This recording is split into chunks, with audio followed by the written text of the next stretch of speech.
vamos a saludar con nuestra primera invitada, la máster Tamara Hidrobo, máster en Ciencias Sociales. Con ella vamos a hablar sobre la construcción de las violencias. ¿Cómo está, Tamara? Buenos días. Acá en Ecuador, en Europa, buenas tardes. No tengo audio. Salga y vuelva a entrar para ver si se activa. Suele ocurrir a veces.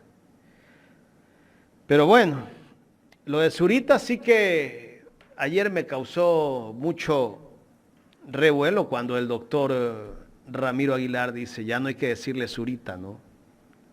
Sino Hola Villavicencio II. Es que Zurita también ha sido acusado por Javier Jordán. Javier Jordán lo acusa que también le ofreció vender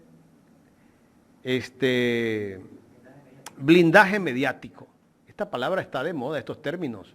Blindaje mediático, a cambio de, así lo dice él, 2 millones. Ahora sí. ¿Me escuchan? Perfecto. Perfecto. Buenos días, Jaime, a la audiencia de Ecuador en directo. Buenos días. Cerrando ya una semana, la mitad de este mes, pues espero que en medio de todo te encuentres bien y la gente también que tiene la generosidad de escucharnos y acompañarnos aquí en Ecuador en directo también, en medio de todo, estén bien. Esperemos que por lo menos las cosas vayan mejorando, lo dudo yo. En este país las cosas creo que a veces no mejoran, empeoran. Y con el gobierno que tenemos es difícil, ¿no? Aquí la situación es que, y todos añoramos que lleguen los días rápido para que se vaya este gobierno y ojalá venga alguien que quiera cambiar el país, Tamara. Tantas cosas que estamos viendo en medio de esta campaña, la violencia, acusaciones y todo, en medio de un linchamiento mediático también que hacen los grandes medios de comunicación, acusaciones y tantas cosas. ¿Cómo ver el panorama en medio de esta campaña política?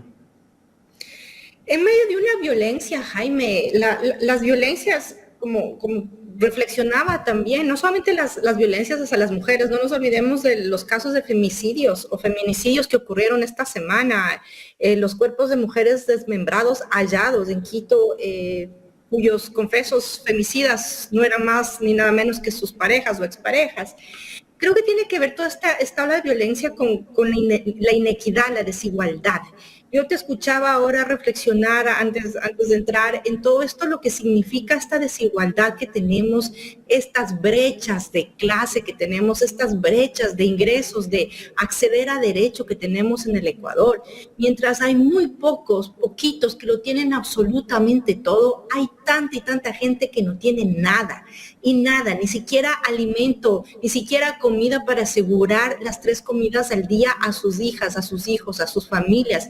No se diga la falta de empleo, no se diga la falta de medicinas en los hospitales, toda esta realidad que lo que hace es empezar a contribuir a estas situaciones, a esta sopa, a este caldo de violencias que estamos viviendo.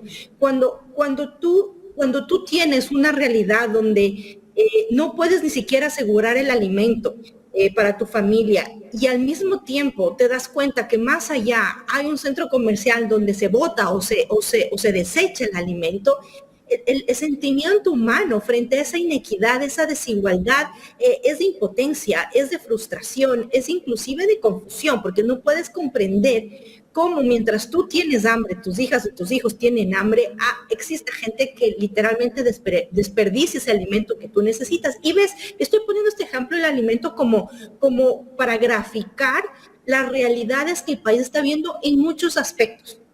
Mientras hay personas con enfermedades graves, Jaime, yo leía esta semana inclusive que hay la falta de la gamma globulina. La gamma globulina es un medicamento, es un derivado de la sangre, cuesta mucho hacerlo y es un medicamento básico para muchas personas con problemas de salud graves. Al ser un medicamento, un producto sanguíneo que cuesta, digamos, procesarlo, por decirte, para 100 miligramos necesitas 1000 donantes. Estaría equivocada en esto porque estoy ejemplificando. El Estado, el gobierno actual no puede ni siquiera garantizar esas medicinas para estas familias. Mientras tanto, existen personas, yo no estoy en contra de eso, pero existen personas que tienen la posibilidad económica, no solamente de pagarse un seguro médico, sino de poder comprar esa medicina en el mercado. Una medicina que te puede costar $5,000, $6,000, $8,000 el frasquito, y si necesitas más de una dosis de un proceso de terapia de este medicamento que estoy ejemplificando, ¿qué haces? ¿Qué sienten las personas que ven a sus familiares? Muchas veces niñas, niños, con cáncer, con leucemia, con enfermedades autoinmunes, morir casi que en las puertas de los hospitales. Cuando tienes un accidente y tienes una fractura y buscas esa atención médica y te derivan para después de un mes, cuando tienes una emergencia y no hay ese estado, ¿qué es lo que pasa con la ciudadanía que está viviendo todo esto? ¿Qué es lo que sucede en términos humanos? Que esta desigualdad, este importismo, este maltrato, esta falta de atención en derechos, lo que hace es empezar a surgir también una disputa por la sobrevivencia. Y cuando tú eres madre o padre, tienes que alimentar a tus hijos o buscar la medicina para tus hijas o tus hijos o tu madre o tu padre, y no tienes empleo, ¿qué alternativas tienes? Si ni siquiera puedes acceder al servicio de salud público para atender a tu familiar, para atenderte a ti mismo, en cualquier estado de salud que tengas, ¿qué sucede con todas estas personas? ¿Qué sucede con las adolescentes, los adolescentes, las niñas, los niños que no pueden estudiar, que no están escolarizadas en las instituciones públicas? Porque obviamente ir a instituciones privadas no es una realidad que les pasa por la vida, ni siquiera a ellos, a ellas, no se diga las otras generaciones de sus padres o abuelos. ¿Qué sucede con esta niña, esta infancia? Pues ahora el crimen organizado, el narcotráfico, micronarcotráfico, los empiezan a usar, no solamente como carne de cañón para esas violencias, sino para atraer y fortalecer a estas mafias que ya vemos, ya conocemos que tenemos, pues, no pandillas de barrios, sino ya disputas de territorios de las mafias para poder enviar la droga a Europa, etcétera, etcétera. Toda esta realidad que yo te estoy contando, Jaime, que estoy solamente ejemplificando una vez más, es el caldo de cultivo para las violencias. Porque las personas, por sobrevivir, van a hacer lo que sea y van a terminar violentando y violentándose y violentándonos y violentando al sistema sin tener reparo alguno de lo que eso significa. Tamara, tú has expuesto la situación que viven personas que no tienen recursos. En este momento hay gente que no tiene para comer una vez al día. Pero hay una candidata a vicepresidenta de la República que dice que el Estado no tiene por qué darle salud a la gente, educación, seguridad social, y me imagino otros servicios que brinda el Estado también ha de añorar que se privaticen. ¿Cómo analizar esa postura de esta candidata? Seguramente tiene su vida realizada, tiene dinero, tiene cómo pagarse una clínica, por eso lo dice, pero no se acuerda del pueblo. Y mira, justamente Verónica Abad, quien es la candidata a la vicepresidencia de Daniel Noboa, se lanzó una de estas perlas que estuvo en redes de que el marxismo, las marxistas somos feas. y me incluyo, ¿no? Porque obviamente marxistas, feministas, esa es la solidez del argumento de una señora como Verónica Abad, que está ya retratada. Es una señora, una persona que, mira Jaime, yo quiero que esto quede claro. Todas las personas tenemos el derecho a pensar como queramos pensar, a defender los principios que queramos defender. Yo creo que el problema y el cuestionamiento que hay que hacer a Verónica Abad de frente, certeramente, y no descansar hasta que ella responda, es que si a partir de sus principios personales, sus ideales personales, sus ideales políticos, su retórica, su narrativa, sus creencias, ¿cómo estas se van a transformar en el momento en que ella acceda al poder político, al poder público del Ejecutivo, que es la vicepresidencia? Por ahí la gente dice, pues que es la vicepresidenta, no importa, hasta creo que la mandaron fuera del país, por ahí estaba viendo, y eso se merece un TikTok, por cierto, pero eventualmente en ausencia del presidente, una mujer, pensando como piensa Verónica Abad, la mujer Verónica Abad se sentaría en Carondelet a representar al gobierno y al Ejecutivo del Ecuador, cuando desde sus principios, sus creencias, más allá de sus narrativas, es una mujer que no cree en el Estado, que de hecho llama al Estado estatismo y lo llama como un cáncer. Es decir, que es el problema, el Estado, la presencia del Estado es el problema. Para Verónica Abad es el problema de todos los problemas. Lo que hay que hacer es no solamente privatizar, porque además no se trata de privatizar todo y que el papito y mamita paguen la educación, y si no pagan, pues es porque la típica es pobre porque quiere, sino que además es una mujer que no paga impuestos, que no cree en los impuestos, que no cree en toda la conceptualización del ecosistema de un Estado. ¿Qué significa? Y por ahí le da escozor a las personas pensar en sistemas de justicia social, de equidad social, donde el que más tiene, más impuestos paga. Y esos impuestos entran a este ecosistema financiero económico de un Estado que garantiza servicios de salud, servicios de educación, servicios de infraestructura, servicios de identidad. Y cuando digo identidad estoy hablando de servicios del registro civil, de poder sacar tu cédula, tu pasaporte, la licencia de conducir, etcétera, etcétera, etcétera. Y es una mujer que no cree en eso. Es más, lo llama cáncer y lo rechaza. Y según ella debería exterminarse al Estado, debería dejar de existir el Estado y las personas en su ideal liberal es el sálvese quien pueda. ¿Cómo es posible que una mujer que piense así, que crea todo lo que cree, que además rechaza no solamente todo lo que es el Estado, sino rechaza y no cree que existan los femicidios, rechaza y no cree que el Estado tiene la obligación de asignar presupuestos para asegurar derechos, para implementar leyes como es la ley de erradicación de violencia en el Ecuador, sino que cree que todo tiene que ser sobre la base de que las personas consigan el trabajo y sobrevivan, y pues el que no puede, no puede. Esto retrata, Jaime, que Verónica Abad no tiene ni la más paupérrima idea de la realidad del Ecuador, del que ella no hace parte, obviamente, y al que ella no le importa. Y aquí sí quiero poner una analogía con lo que es Daniel Noboa y con lo que es Guillermo Lasso. Daniel Noboa es un chico, yo lo llamo chico porque me parece que más allá de su juventud, pues al seguirle, verle sus narrativas, pues no tiene consistencia, no tiene solidez. Es un chico que, bien dicho, es privilegiado y nació, tú decías, en la cuna de oro, sí, en una cuna no solamente de oro, sino de derechos garantizados por los días de las generaciones que vengan.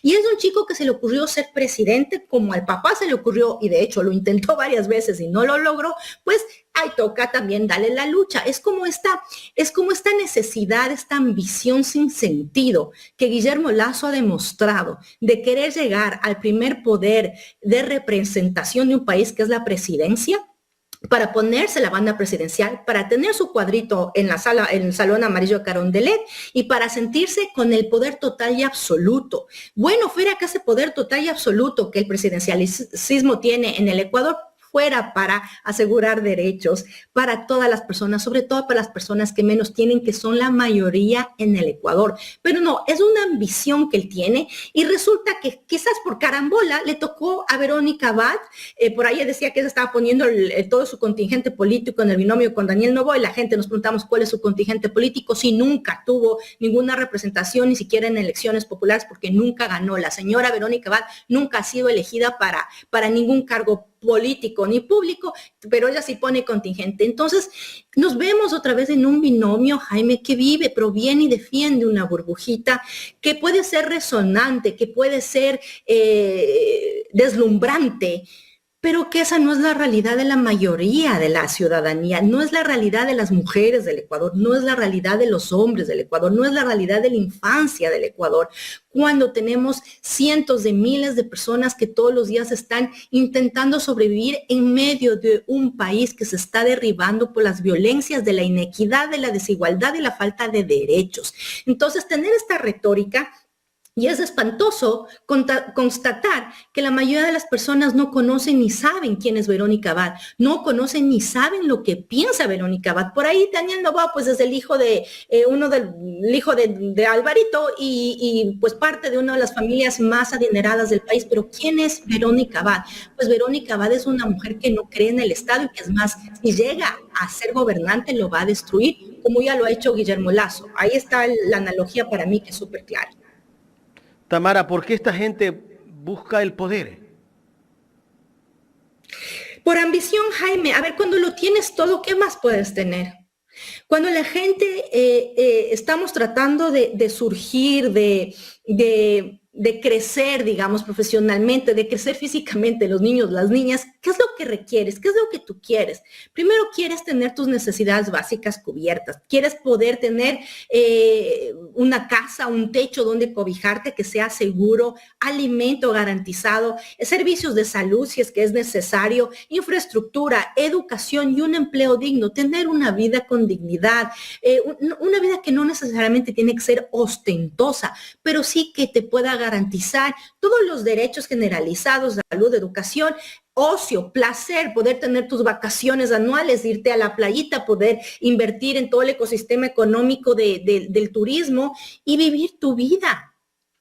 Cuando no tienes nada de eso, lo que haces es tratar de obtener algo y a tratar inclusive de ahorrar para comprarte tu televisión, tu celular y resulta que te lo roban mientras estás en el transporte público, ni siquiera tienes para pagarte las pensiones de tus hijos, todas las crisis que las personas están viviendo.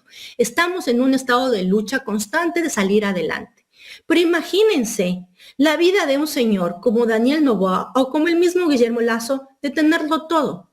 Absolutamente todo. Si se quieren comprar el teléfono de última tecnología, se lo compran. Si quieren irse de vacaciones al Caribe, se van. Si quieren comprarse la ropa más cara, se la compran. Si quieren regalar joyas a sus familiares, mujeres, esposas, hermanas, madres, lo hacen.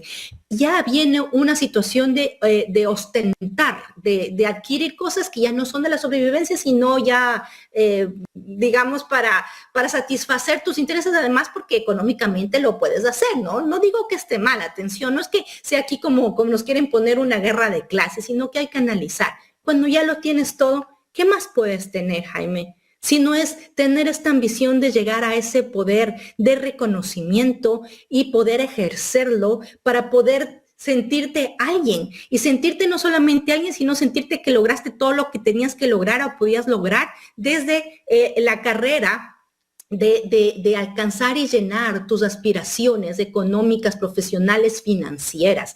Guillermo Lasso se hizo millonario con el feriado bancario en el 99. No nos olvidemos, ciudadanía, no nos olvidemos de dónde viene la riqueza de Guillermo Lasso, que no vino y provino, sino más de la sangre, las lágrimas de la ciudadanía, de las ecuatorianas y los ecuatorianos y de ese éxodo de migrantes que ahora se está repitiendo. Y se le metió entre ceja, oreja y cien de que lo que tenía que hacer para servir al Ecuador era ser presidente. Y luchó 10 años por ser presidente y llegó a ser presidente. ¿Qué ha pasado? ¿Qué ha hecho Guillermo Lasso? ¿Qué ha significado Guillermo Lasso para el Ecuador cuando él tuvo la oportunidad de efectivamente hacer lo que él decía y decir lo que él hace? Y resulta que nada de eso encaja con su retórica porque no tengo que explicarles, ya lo están viviendo. Ya, lo que es el Guillermo Lasso para mí significa Daniel Noboa. Si tú estudias, Jaime, ¿quién es Daniel Noboa? ¿Qué tiene? ¿Qué le mueve? ¿Qué le promueve a Daniel Noboa querer ser presidente? Yo no creo que sea el servicio. Y si es el servicio, ya lo han estado probando, dando caridad con todos estos proyectos que tienen desde su mamá y dar salud y todo lo que hizo Alvarito durante las campañas electorales donde él estuvo disputando la presidencia, que es dar la caridad para cambiar las estructuras de un Estado, para romper las inequidades, las desigualdades. Tú tienes que dar sistemas de igualdad. Y uno de esos aspectos son los impuestos. Si Daniel Noboa quisiera servir al país, se asegurara que su familia y él mismo no tengan ningún problema de deuda de impuestos con el Ecuador, con el país, con su país al que quiere servir, porque la gente también sirve con impuestos, la gente sirve con su trabajo, los migrantes servimos con las remesas.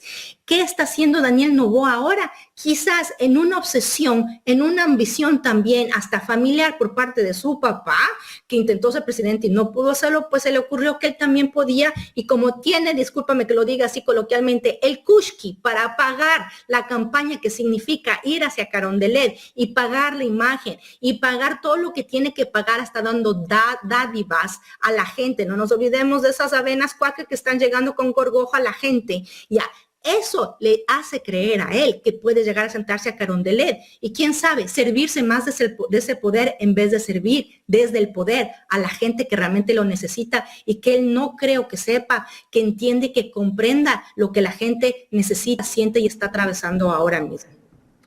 Tamara, ¿tú crees que Daniel Noboa, si llegase a ser presidente de la República, cobrará los impuestos que debe su padre o las empresas de su padre por parte del SRI?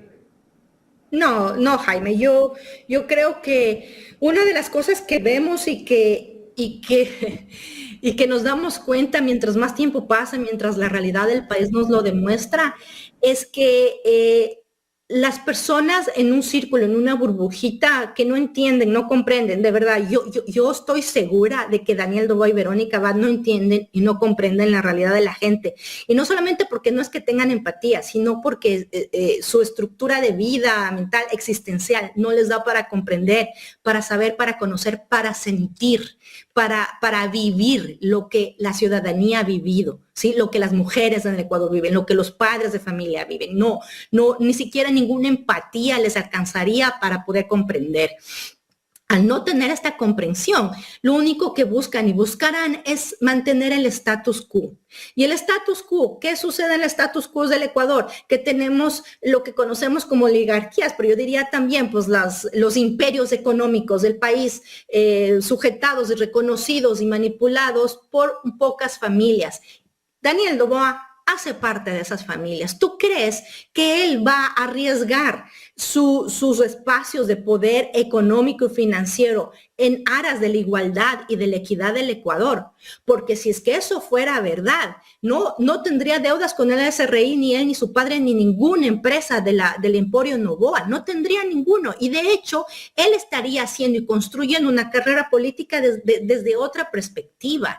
¿Cómo llega Daniel Noboa a la asamblea? ¿Con qué Kushki pagó su candidatura y la compra, digamos, de votos? Compra de votos pongo entre comillas, porque la compra de votos es dar la dádiva a las personas, conseguir el voto y llegar a un poder político. ¿Qué hizo Daniel Noboa para llegar a la asamblea? Para ser asambleísta. ¿Y qué hizo estando en esa asamblea? ¿Por quién legisló? ¿Bajo qué intereses?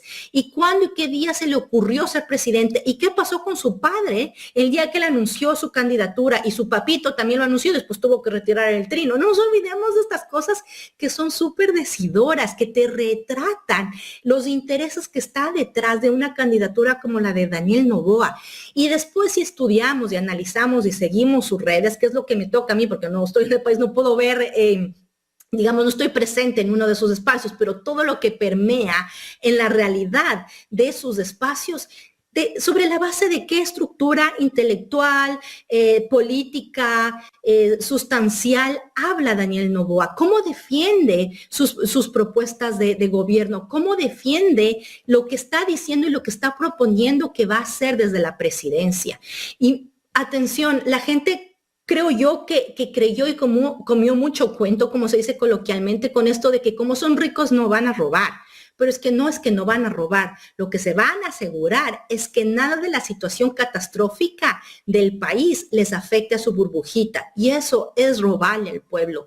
No pagar impuestos es robarle al pueblo. Y sobre todo, no pagar impuestos, Jaime, es crear violencia y ser cómplice de una violencia hacia su pueblo. Y yo creo que es lo que están haciendo Daniel Noboa y Verónica Abad como binomio. La semana pasada se filtró un video del gobernador de Manabí, de Esmeraldas, Frickson Erazo, no sé si viste. Sí. Hicieron un audio, ¿no? Pusieron una foto y todo, ¿no? Él hablando con los directores de la gobernación que tienen que sumarse a la campaña de Daniel Noboa, indirectamente. Después él salió en la posta y dijo que efectivamente era su voz y que sí están apoyando a Daniel Noboa, pero seguramente ellos creo. ¿Esto significa que Guillermo Lasso está con Noboa? Yo estoy convencida, no tengo pruebas, pero tampoco dudas. Quizás esto de Erazo te demuestra que sí. Otra vez, cuando tú tienes tu Cuando tú tienes que defender tus intereses, te vas a unir a quienes pertenecen a tu colectividad de intereses. Cuando tú tienes un emporio financiero económico y tienes ese monopolio en un país, bonito fuera otra vez que cedas todo eso, que hagas todo lo posible para que ese emporio económico y financiero llegue a la lucha a través de los impuestos y a través de muchos otros canales a la lucha por la desigualdad y la inequidad que existe en el país. Pero cuando tú no tienes esos intereses y esos principios y esos compromisos de vida, porque es algo que te atraviesa la vida, defender los derechos humanos y defender las luchas en contra de la inequidad, desigualdad y las violencias, es porque tú las has vivido y tú las experimentas y las atraviesas y sabes lo que es ser violentada. Sabes lo que es ser violentada, no tener tu calle pavimentada. Sabes lo que es ser violentada al ir al hospital y que te digan que no tienen medicina. Sabes lo que es violentada llevar a tus hijas, a tus hijos al colegio y te digan que no pueden estudiar porque no hay cupos. Eso es violencia, eso es una violencia social. Y cuando tú la atraviesas, luchas en contra de eso. Pero cuando tú tienes un privilegio, como por ejemplo el monopolio económico y financiero, difícil es soltar ese privilegio.